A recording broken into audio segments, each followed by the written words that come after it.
Merci, chers camarades, tout protocole respecté. Bonsoir. D'abord, je tiens à encourager le REPAD pour le travail remarquable qu'il fait dans le cadre de son agenda et spécifiquement pour avoir initié ce projet. J'ai nommé campagne de sensibilisation pour la prévention et la lutte contre l'extrémisme violent dans l'arrondissement communal 5 de Niamey. Dans le cadre des échanges ou de la présente interaction, il m'a été demandé d'introduire afin de provoquer un débat sur la thématique femmes et extrémisme violent. Je ne reviendrai pas sur des considérations définitionnelles et conceptuelles de l'extrémisme violent que vous avez eu à faire à travers les débats hebdomadaires, mais je vais aller de manière spécifique et je vais centrer mon intervention sur 3 niveaux, parlant bien sûr de la femme et l'extrémisme violent. Le premier niveau consistera à considérer la femme comme acteur ou actrice de l'extrémisme violent. Ok. Depuis un certain temps, les organisations criminelles, que ce soit l'État islamique, Al-Qaïda, Boko Haram, beaucoup de celles-ci font recours aux femmes pour la commission des actes kamikazes meurtriers. À Difa, au Nigeria, au Cameroun, au Tchad et un peu partout dans le monde, les femmes sont enrôlées, elles sont endoctrinées et puis elles sont bourrées d'explosifs pour aller commettre des actes extrémistes violents à dimension meurtrière. Et de ce point de vue, la femme est une actrice majeure des actes extrémistes violents. Le deuxième niveau, c'est de considérer la femme comme victime des actes extrémistes violents et de la lutte contre l'extrémisme violent suivant la dimension militaire. De ce point de vue, il faut distinguer 4 éléments essentiels. Le premier élément, c'est la violation du droit à l'éducation de la femme. Dans le cadre de ce que j'avais énuméré, combat extrémisme violent et combat et la lutte contre l'extrémisme violent à dimension militaire, souvent on constate que les droits des femmes sont bafoués. Et je rappelle simplement qu'à Difa, rien qu'à Difa, en 2016, après le déguerpissement des 77 îles, vous imaginez, c'était pratiquement l'essentiel de la population de ces 77 îles étaient des femmes et des enfants. Et beaucoup d'elles, je parle des femmes, ont perdu leur droit à l'éducation parce qu'elles ont quitté une zone pour une autre où ils n'ont plus d'histoire.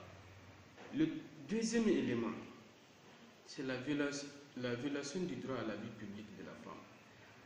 Toujours dans l'exemple ci-dessus que j'ai énuméré, mais quand en cas de combat extrémisme violent ou de la lutte contre l'extrémisme violent, et souvent, d'ailleurs, les femmes perdent leurs droits, elles sont considérées, j'allais dire, comme le 10e élément de la population, le 10e niveau de la population ou du peuple. Elles perdent leurs droits à la participation à la vie publique. Elles ne participent plus au processus décisionnel des partis politiques. Elles ne se font pas entendre du point de vue décisionnel. C'est une atteinte grave à leurs droits. Le troisième niveau et le troisième élément, c'est la violation du droit à l'intégrité physique de la femme. En cas de combat extrémiste violent, les femmes, elles sont violées, elles sont mutilées, elles sont kidnappées, elles sont transformées en esclaves. L'histoire nous renseigne qu'à Difa, 39 filles ont été enlevées. À Inglewa, à Chibok, plus de 5 filles ont été enlevées. Et c'est ça, malheureusement, les violations des droits de la femme. Du coup, elles deviennent la propriété des combattants extrémistes et violents. Le quatrième niveau, et le quatrième élément, c'est la violation du droit à la santé de la femme. Et la femme, elle perd le droit à l'éducation, le droit à la vie publique, le droit à l'intégrité physique et le droit à la santé. Donc la femme, elle est coincée.